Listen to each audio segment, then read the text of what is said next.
अनन्यश्चिन्तयन्तो माम्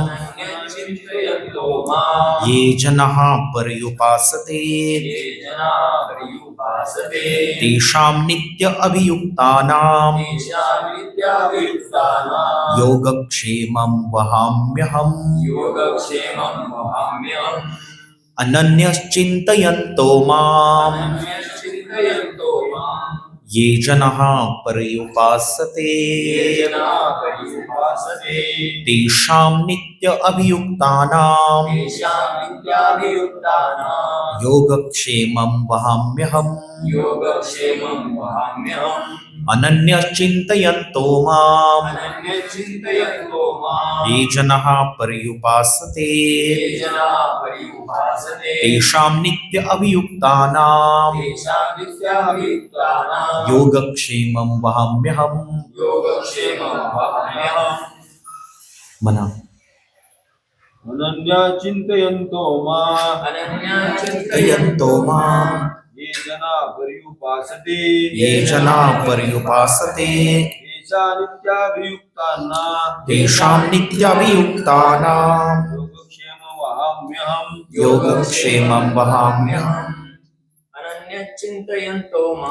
अनन्यश्चिन्तयन्तो माम्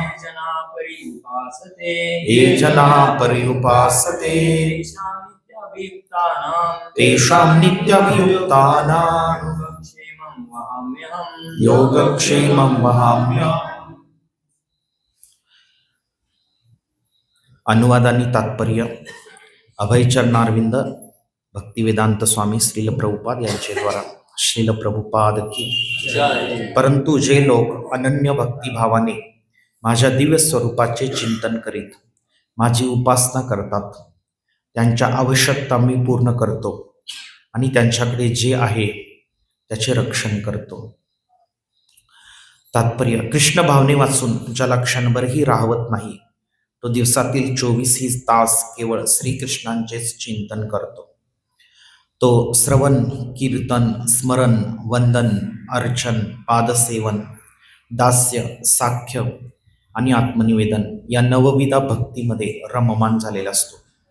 अशा भक्तास आत्मसाक्षात्कारामध्ये परिपूर्णत्व प्रदान करणाऱ्या या सर्व क्रिया मंगलमयी आणि दिव्य शक्तीने परिपूर्ण असतात। यामुळे भगवत भक्त भगवंतांचे केवळ सानिध्य प्राप्त करण्याची इच्छा करतो।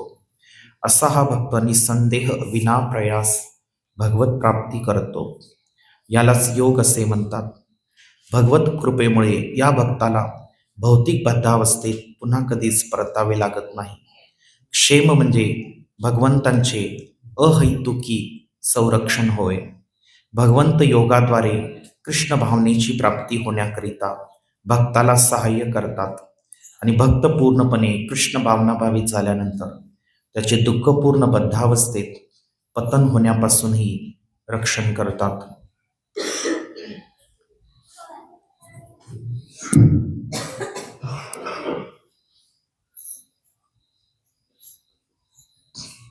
हा जो श्लोक आहे या श्लोकामध्ये भगवान श्रीकृष्ण अर्जुनाला सांगत आहेत की योगक्षेमं वहाम्यहम्। मी माझ्या भक्ताचं क्षेमकुशल त्याची जबाबदारी घेतो। माझ्या भक्ताच्या आवश्यकता पूर्ण करतो आणि त्याच्याकडे जे आहे त्याचं रक्षण करतो। भगवंतच हे जीवात्म्याचे परिपूर्ण रक्षक आहेत। भगवंतच एकमात्र आश्रय घेण्याजोगे आहेत।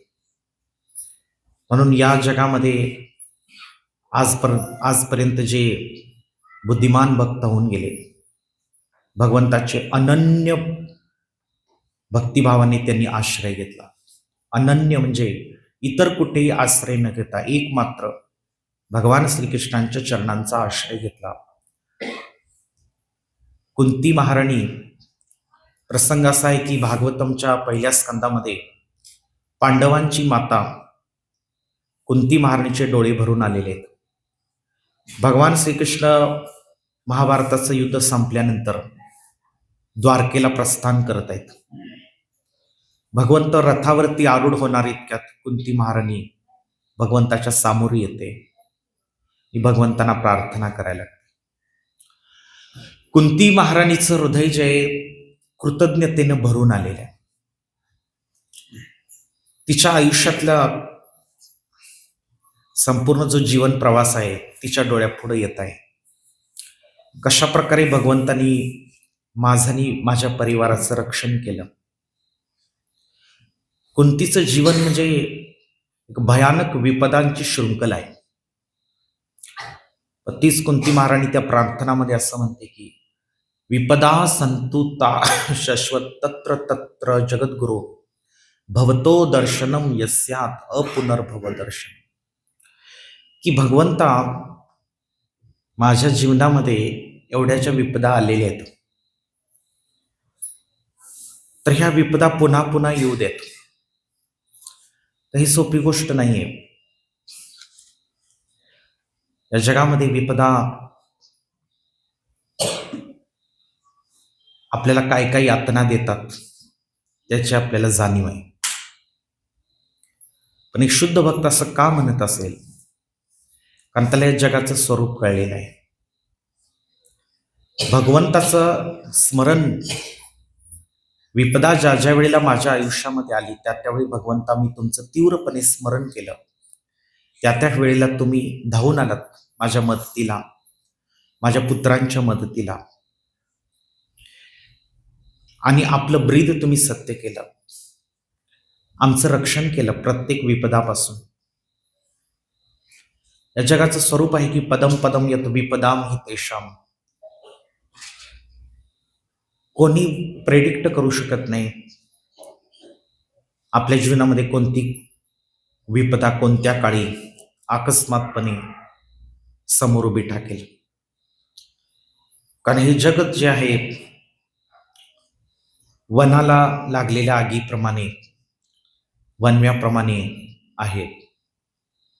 आणि या जगतामध्ये आपण आपली कातडी बचावण्याचा आटोकाट प्रयास करत आहोत.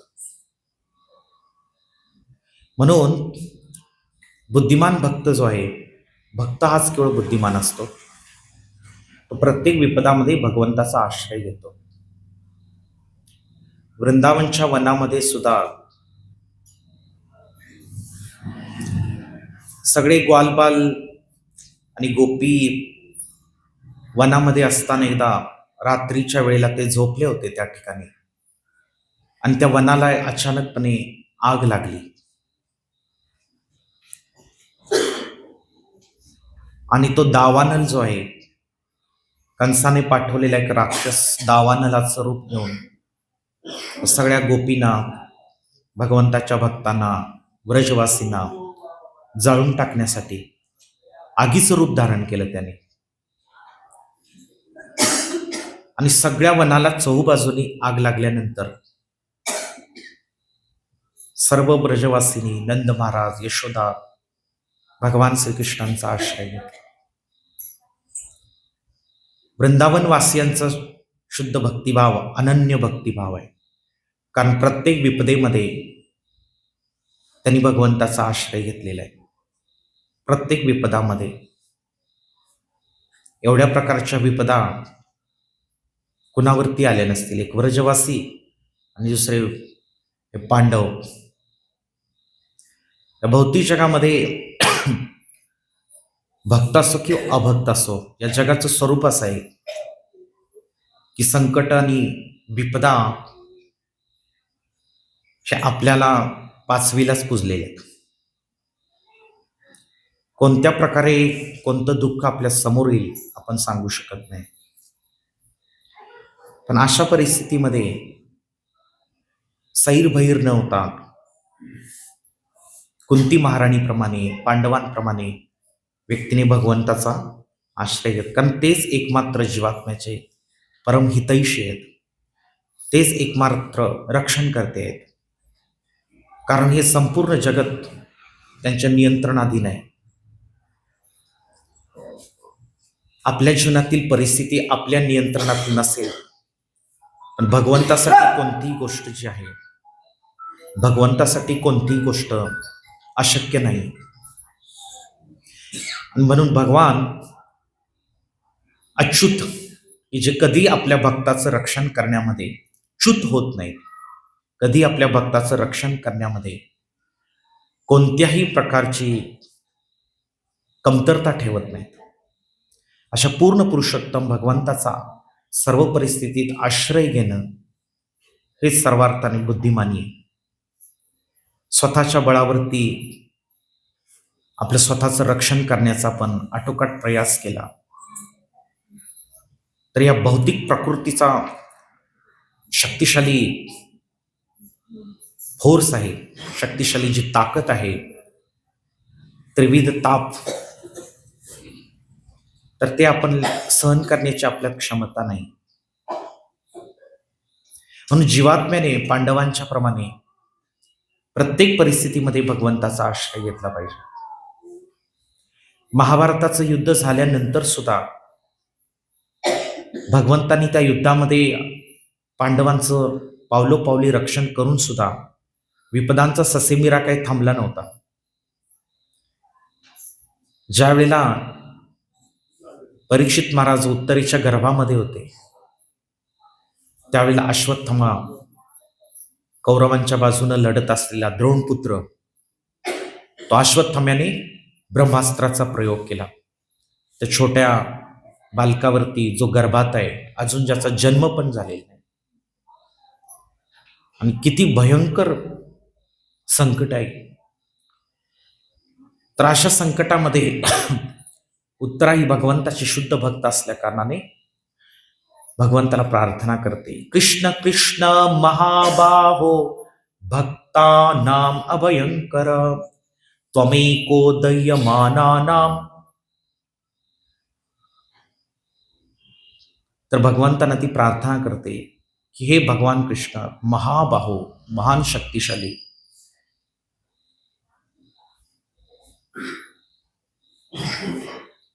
कृष्ण कृष्ण महाबाहो भक्तानाम अभयंकर, तुम्हीच एकमात्र तुमच्या भक्तांना अभय प्रदान करता. भौतिक जगत हे भयभीत करण्याची जागा आहे आणि भयभीत होण्याची जागा आहे. भयभीत होत नसेल तर असं कधी होणारच नाही. म्हणून या जगाचं स्वरूप जाणून आपण भगवंताचा तीव्रपणे आश्रय घेतला पाहिजे. कारण का, जोपर्यंत ती तीव्रता आपल्या हृदयामध्ये येत नाहीये तोपर्यंत ज्याप्रमाणे एक बालक जे आहे आईसाठी तडफडतं, तसं भगवान श्रीकृष्णांचा धावा केला पाहिजे जीवात्म्याने. तर असे भगवंत जे आहेत आपल्या भक्ताचं सर्वोत्तरपरी रक्षण करण्याकरिता तात्काळ म्हणजे क्षणाचाही विलंब न करता तिथं उपस्थित होतात रक्षण करण्यासाठी. जसं मी सकाळी दशक्रियेला प्रवचन देत असताना गजेंद्र जे आहेत, इतकं बलाढ्य हत्ती आहे, साधारण जंगलातला हत्ती नव्हे, हत्तींचा राजा आहे. त्रिकुट पर्वत हा पृथ्वीच्या परे आहे, दुसऱ्या ग्रहावर आहे. इतकं विलक्षण साम्राज्य आहे गजेंद्राचं, लाखो हत्तींची प्रजा आहे आणि दिव्य हत्ती आहे, साधारण हत्ती नाहीये. हा हत्ती जेव्हा पाण्यामध्ये उतरला जलक्रीडा करण्यासाठी, शेकडो हत्तीनी सोबत आहेत, त्यांची पिल्लं आहेत, मौज मजेनं पाण्यामध्ये जलक्रीडा चालू आहे. अचानक काय, मगरमच्छ येऊन पाय पकडते. त्यांना असं वाटलं की सुरुवातीला आपण या मगरीच्या तावडीतून आपला पाय मोकळा करू शकतो, पण नंतर त्या दोघांमधलं युद्ध जे आहे, टसल, ते इतकं भयंकर होत गेलं, मगरमच्छ मागे हटायला तयार नाही. आणि गजेंद्राच्या यातना इतक्या प्रचंड होत आहेत, व्याकुळ झालेल्या आहेत. भागवतमध्ये वर्णन येतं की हे युद्ध किती काळ चाललं माहितीये? 1000 वर्ष चाललं. गजेंद्र आणि मगरमच्छ मध्ये 1000 वर्ष टसल चालली होती. 1000 वर्षानंतर गजेंद्राची शक्ती कमी कमी पडायला लागली. कारण मगरमच्छ हा शेवटी पाण्यातला प्राणी आहे आणि हत्ती हा जमिनीवरचा प्राणी आहे. आणि मगरमच्छ शक्तिशाली पण आक्रमण करत होता गजेंद्रावर आणि पाण्यामध्ये खोल खोल खेचत नेत होता. आणि हताश व्याकुळ होऊन गजेंद्र पाहत आहे की काठावरती माझ्या पत्नी आहेत, माझी मुलं आहेत, माझे मंत्री आहेत, माझी प्रजा आहे आणि जीवाला जीव देणारे मित्र आहेत. गजेंद्राच्या डोळ्यातनं अश्रू आलेले आहेत आणि गजेंद्र विचार करत आहे मनामध्ये की या माझ्या संकट समयी यापैकी कोणी माझ्या मदतीला आता येऊ शकत नाही. ते हताशपणे त्याच्या पत्न्या रडत आहेत, त्याच्या पत्न्या रडत आहेत, मुलं रडत आहेत, परंतु करू काही शकत नाहीत. हताशपणे गजेंद्राची ती अवस्था पाहत आहे. आणि मग हा जो राजा आहे हत्तींचा, तो आपली सर्व प्राणशक्ती एकवटून पूर्ण पुरुषोत्तम भगवंतांना प्रार्थना करतो. आणि हे स्मरण होण्याचं कारण काय आहे की भगवान श्रीकृष्णांचं अहैतुकी रक्षण. भगवंत जीवात्म्याला बुद्धी देतात, मती देतात, विचार देतात, निर्णय घेण्याची क्षमता देतात, स्मरण देतात. स्मृती, भगवत स्मृती हे सर्वात महत्वाची गोष्ट आहे भक्ताच्या जीवनामध्ये. एकदा का भगवत विस्मृती झाली की जीव संकटाच्या तावडीत सापडतो. भगवत स्मृती,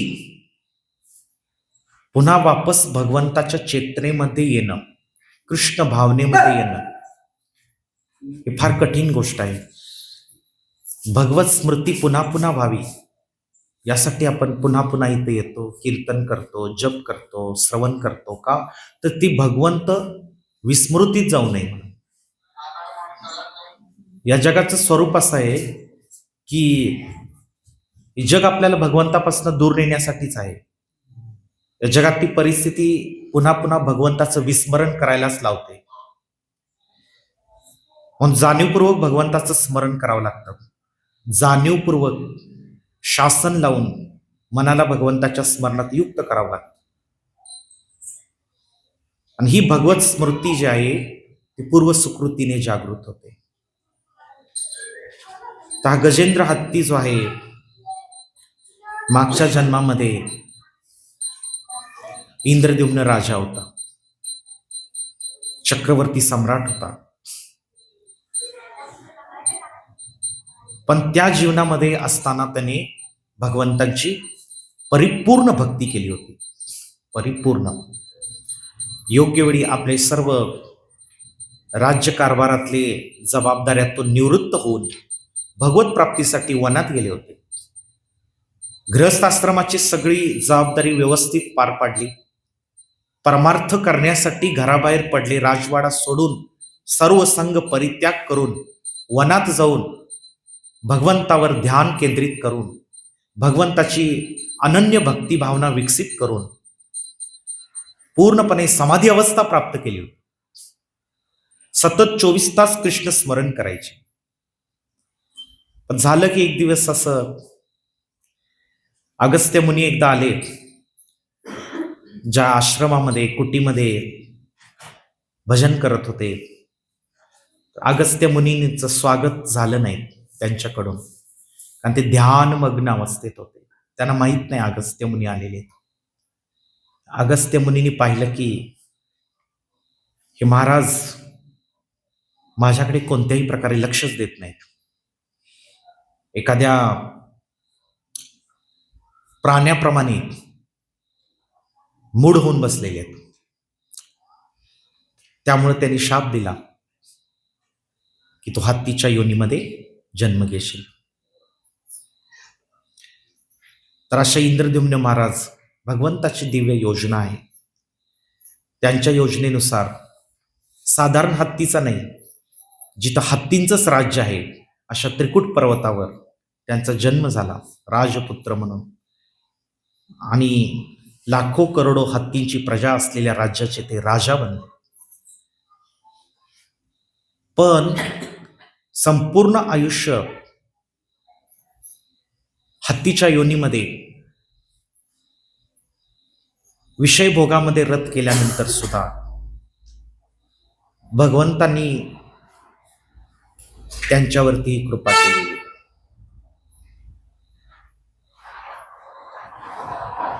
भगवंत आपल्या भक्ताला मायामोहाच्या कुशीतनं बाहेर काढण्यासाठी कधी कधी अशा विपदा पाठवतात. गजेंद्र जो आहे दैव योजनेनुसार भगवंताच्या इच्छेनुसार अशा विपदेमध्ये अडकला होता. आणि त्या विपदेमध्ये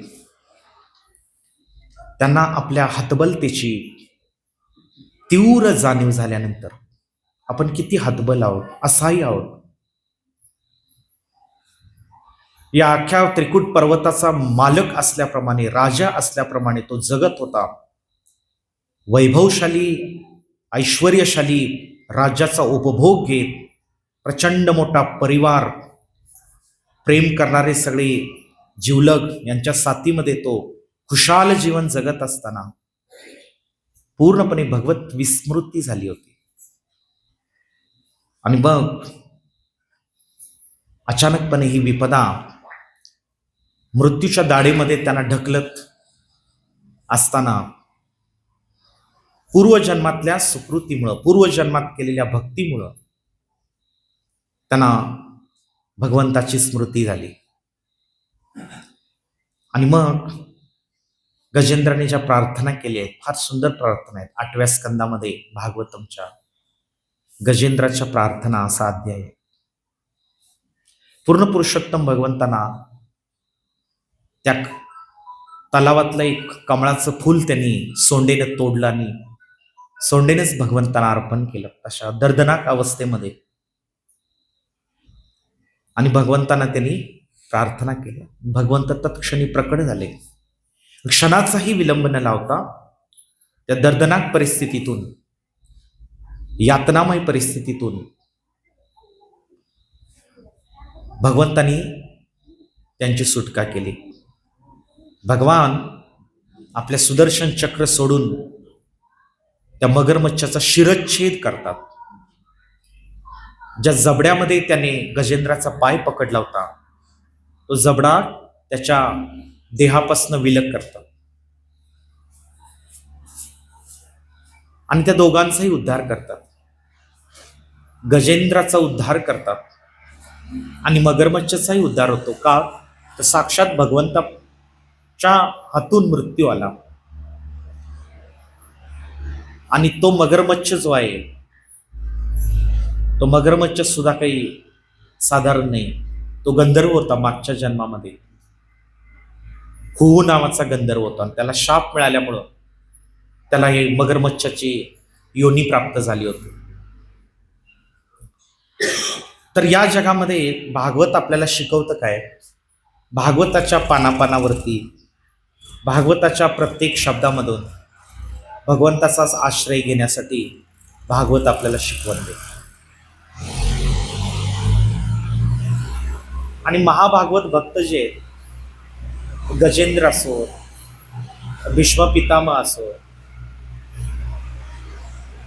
की जे शरशय्येवर इतक्या व्याकुळ अवस्थेमध्ये, संपूर्ण शरीराची चाळण झालेली आहे बाणाने, संपूर्ण शरीर रक्तबंबाळ झालेलं आहे. पण ते वाट पाहतायत की कृष्ण कधी माझ्या समोर येतील. आणि भगवान श्रीकृष्णांचं मुखदर्शन करत, त्यांना प्रार्थना करत मी हा देह त्याग करेन.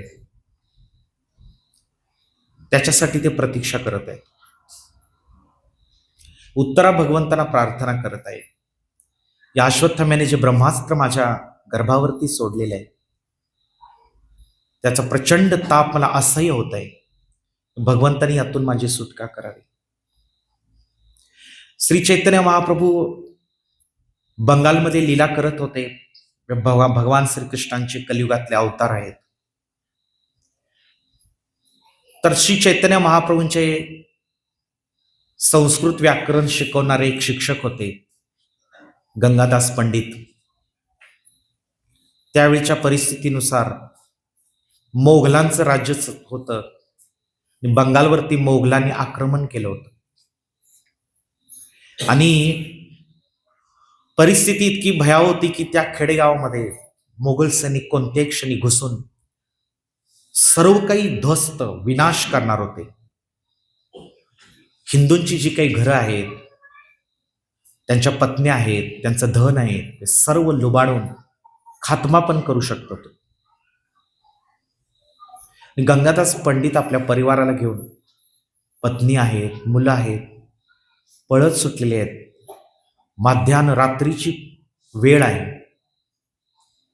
भगवंताचे ते भक्त आहेत, पण कोण रक्षण करणार? भगवंताचा धावा करत ते पळत पळत पळत पळत गावाच्या बाहेर आलेले आहेत आणि गंगा नदीच्या काठावर आलेले आहेत. तातडीची आवश्यकता होती की काही करून नदी पार करणं आवश्यक होतं. नदी पार नाही केली तर पाठीमागून येणारं सैन्य आपला खात्मा करू शकत होतं, परिवाराचा नाश करू शकत होतं, हे त्यांना माहिती होतं. आणि सगळ्या त्या गंगेच्या काठावरती एकही नाव नव्हती पहिली तीरावर जाण्यासाठी. पण अचानक मधोमध गंगेच्या मध्य प्रवाहातून एक नावाडी त्यांच्या दिशेने येताना दिसला आणि तो नावाडी नाव हाकत हाकत हाकत जवळ आला. त्यांनी प्राणपणाने गयावया केली, कृपा करून मला पहिली तीरावर सोडा. ते लगेच तयार झाले, जसं काही ते ह्यांच्यासाठीच नाव घेऊन आले होते. आणि ते पटकन नावेमध्ये बसले परिवाराला घेऊन आणि नाव पहिल्या तीराला गेली आणि त्यांना सुखरूपपणे पोहोचले. आणि त्यांना माहित नव्हतं, पण श्री चैतन्य महाप्रभू जेव्हा महाप्रकाश लीला करत होते तेव्हा गंगादास पंडित समोर आले. तेव्हा त्यांना म्हणतात की, गंगादास, तुला आठवतं तू त्या रात्री व्याकुळ होऊन तुझ्या परिवाराचं रक्षण करण्याकरिता पळत होतास तू, आणि गंगेच्या काठावरती एकही नाव नव्हती. त्यावेळेला मी स्वतःच नावाडी बनून तुझं रक्षण करण्याकरिता आलो होतो. हे जेव्हा त्यांनी ऐकलं तेव्हा गंगादास पंडित भावविभोर झाले, बेशुद्ध झाले. भगवंताचं प्रेम पाहून, भगवंताची करुणा, भगवंताचं रक्षण, भगवंताचा जो भक्तवत्सल भाव आहे तो पाहून ते व्याकुळ झाले. तर म्हणून असं नाही की भगवंताची आपण भक्ती करत आहोत म्हणून विपदा येणार नाहीये, कारण या जगाचं ते स्वरूप आहे. तुम्ही भक्ती करा अथवा न करा, पण विपदा जेव्हा येतील त्या विपदा सुद्धा काही काही वेळेला भगवंताची कृपा असते. जे जे आपल्या जीवनामध्ये दुःख येतात, कष्ट येतात, ते भगवंताची प्रकारे कृपा असते. भगवंत आपल्याला या भौतिक जगाच्या सगळ्या वणव्यातूनच बाहेर काढण्यासाठी इच्छुक आहेत. या भौतिक जगाचा वणवा शांत होणार नाही कधी, तसं शक्य नाहीये ते. या जगातले लोक आपल्या स्वतःच्या बळावरती वणवा शांत करायचा आपण प्रयास करत आहोत, त्रिविध तापांचा वणवा. पण जगाचं स्वरूप असं आहे की हा वणवा कधी शांत होणार नाही. श्रीमद भागवत सांगतं की या वणव्यातनं तुम्हाला स्वतःला बाहेर जावं लागेल. आणि स्वतःला बाहेर जावं लागेल याचा अर्थ काय, ते पण आपल्या हातामध्ये नाहीये. परंतु भगवंतानी दयावश जर एखादं हेलिकॉप्टर, विमान पाठवलं असेल तर त्या विमानामध्ये जाऊन बसलो की आपण या वणव्यापासून फार फार दूर, इतक्या उंच निघून जाऊ. हा वणवा जो आहे की ज्याच्या ज्वाला आपल्याला रात्रंदिवस भाजत होत्या, तर त्या वनव्यापासून इतक्या दूर आपल्याला भगवंताची कृपा घेऊन जाईल. त्या वनवा हळूहळू हळूहळू आपल्याला तो छोटा छोटा होत जाईल.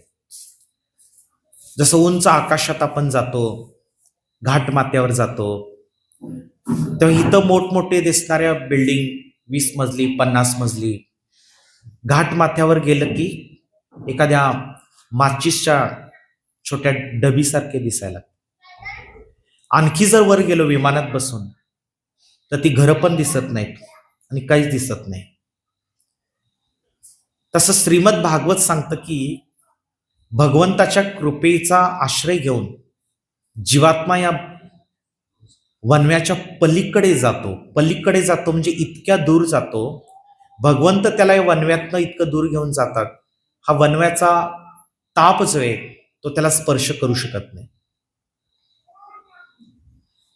वनव्याचा ताप त्याला स्पर्श करू शकत नाही आणि काही कालांतर तो त्याला दिसत पण नाही, कारण तर तो अशा एक आल्हादमय दुनियेत प्रवेश करतो की जिथं केवळ आनंदी आनंद आहे. भगवंताच्या धामामध्ये धामामध्ये आनंद आहे, कारण ते धाम जे आहे भगवंतांच्या अंतरंगा शक्तीच्या प्रभावाखाली आहे. भगवंतांची अंतरंगा शक्ती राधाराणी ही आल्हादिनी शक्ती आहे.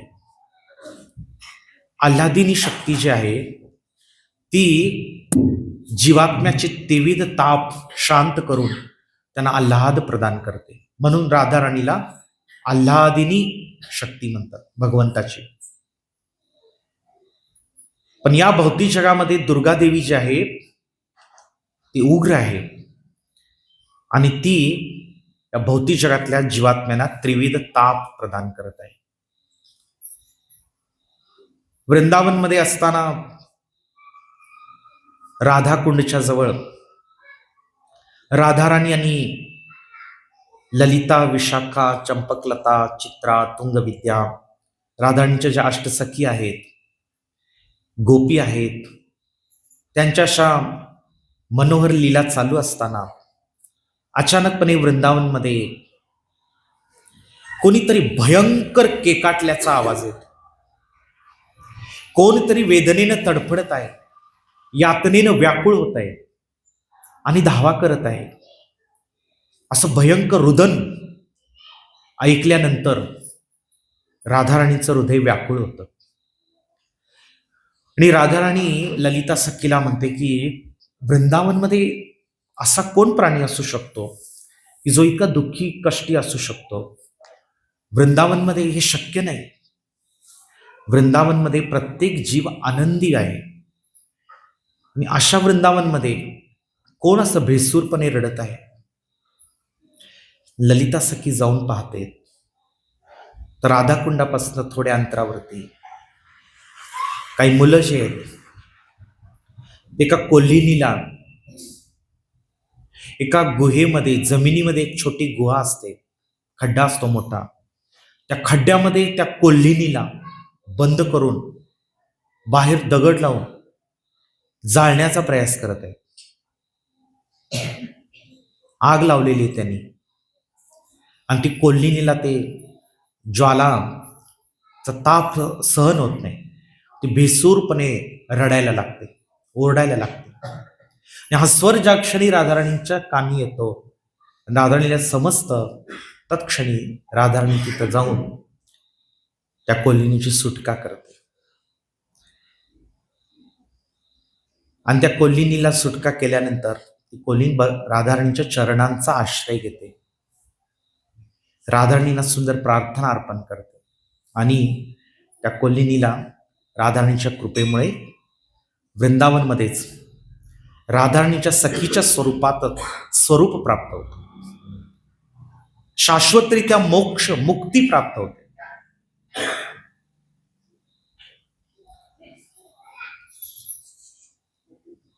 तर अशा प्रकारे राधाराणीची जी आल्हादिनी शक्ती आहे, एखादा भक्त जेव्हा राधाराणीचा आश्रय घेतो, आल्हादिनी शक्तीचा आश्रय घेतो, तर त्याच्या हृदयामध्ये त्रिविध ताप जे वनवा वनव्याच्या माध्यमातून आपल्याला जे जाळत आहेत रात्रंदिवस, ते वनवा शांत करण्याची क्षमता फक्त राधाराणीच्या कृपेमध्ये आहे, बाकी कुणाच्या मध्ये नाही. तर अशा श्रीमती राधाराणीचा देवी देवता सुद्धा आश्रय घेतात.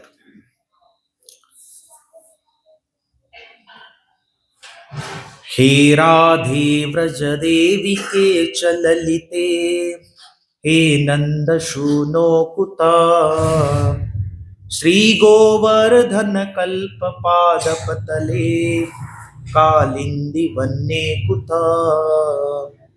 वृंदावनातले गोस्वामी भक्त राधाराणी आणि कृष्णांचा ध्यास घेत आहेत. कुठं आहे राधाराणी, कुठं आहेत कृष्ण, व्याकुळतेने शोध घेत आहेत, विरह भावामध्ये तडपडत आहेत. कधी एकदा राधाराणीचं दर्शन होईल.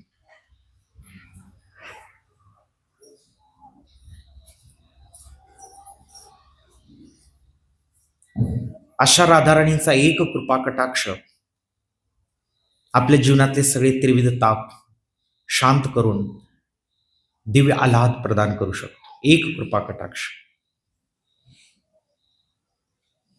तर त्यांची ती कृपा जी आहे, ती कृपा प्राप्त करणं हे आपल्या जीवनातलं सर्वोच्च ध्येय आहे. कारण हा वनवा जो आहे तो कधी शांत होणारा नाही, एकामागोमाग एक चालूच राहणार आहे.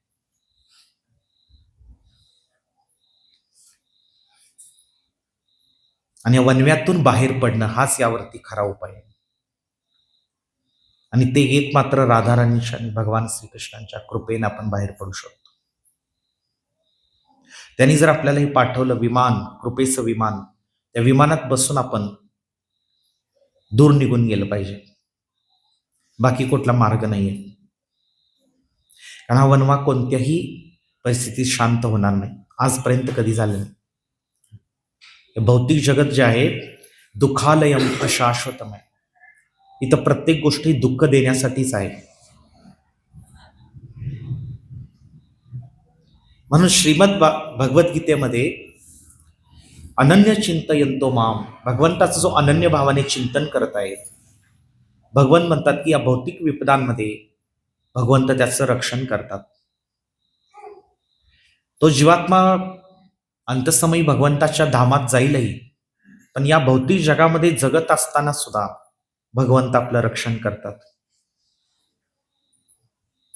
आणि म्हणून पांडवांवरती भगवंताची कशी कृपा झाली, कुंती महाराणीवरती कशी कृपा झाली, द्रौपदीवरती कृपा केली भगवंतांनी, व्रजवासींवरती कृपा केली, व्रजवासींना कोणत्या कोणत्या संकटातून विपदातून भगवंतांनी रक्षण केलं, त्याच्या कथा पुन्हा पुन्हा पुन्हा पुन्हा आपण श्रवण केल्या पाहिजे. कारण भगवंतावरती आपला विश्वास प्रगाढ होत जाईल आणि भगवंताचा आश्रय आपल्या हृदयामध्ये स्थापित होईल. कारण अशा उन्नत भक्तांच्या चरणचिन्हांचं अनुसरण करत आपणही जीवन जगायचंय. कारण महाभागवत भक्त आहेत, महाभागवत भक्त आहेत. महाभागवत भक्तांनी जे माग प्रक्रिया किंवा जी प्रोसेस सोडलेली आहे, ती प्रोसेस आपण जर फॉलो केली तर आपणही त्यांच्याप्रमाणे या त्रिविध तापांच्या परे जाऊन पलीकडे जायचं आहे. जीवनातल्या समस्यांकडे काही उत्तर नाहीये, कुणाकडेच उत्तर नाही. गीतानी भागवत सांगतं या समस्यांच्या पलीकडे जा. येते का लक्षात? या जगातल्या समस्या आपण सोडवण्याचा जो आटोकाट प्रयास करत आहोत, पण या समस्या कधीच सुटणार नाही. या समस्या पूर्ण जगाच्या पलीकडे जायचंय आपल्याला. पलीकडे जाणे म्हणजे काय? भगवंताच्या धामात जायचं. कारण तिथं गेल्याशिवाय यातून सुटका नाही आपली होणार. त्याला मोक्ष किंवा मुक्ती म्हटलेलं आहे. भगवंताच्या शाश्वत सेवेत पुन्हा रुजू होणे आणि सच्चिदानंद जीवन जगणे, त्याला मुक्ती म्हटलेलं आहे. अन्यथा काय आहे की या जगामध्ये हे तीन गुण आहेत. तीन गुण आपल्याला तीन प्रकारचे ताप सतत देणार आहेत रात्रंदिवस. शिलप्रभू नरोत्तम दास ठाकूरांचं एक भजन आहे, रात्रंदिन हिया जले, एवढं आठवत नाही मला क्लिअर, बंगाली भजन आहे ते. प्रभुपाद ते वारंवार म्हणायचे की भौतिक जगामध्ये असं आहे की हृदय आपलं पावलोपावली जळत आहे. रात्रंदिवस चिंतामग्न आहोत आपण, काळजीने आपलं हृदय जळत आहे. तर अशा परिस्थितीमध्ये एकमात्र भगवंताची कृपा, राधाराणींची कृपा आपल्या जीवनात आल्हाद निर्माण करू शकते. तर अशा राधाराणींचा आश्रय आपण हरे कृष्ण महामंत्राद्वारे 3 वेळा घेऊया. हरे कृष्णा कृष्ण कृष्ण हरे हरे, हरे राम राम राम हरे हरे, हरे कृष्ण कृष्ण कृष्ण हरे हरे, हरे राम राम राम हरे हरे, हरे कृष्ण कृष्ण कृष्ण हरे हरे, हरे राम राम राम हरे हरे. ग्रंथराज श्रीमद भगवद गीता की, श्रील प्रभुपाद की. जप घेऊया आपण.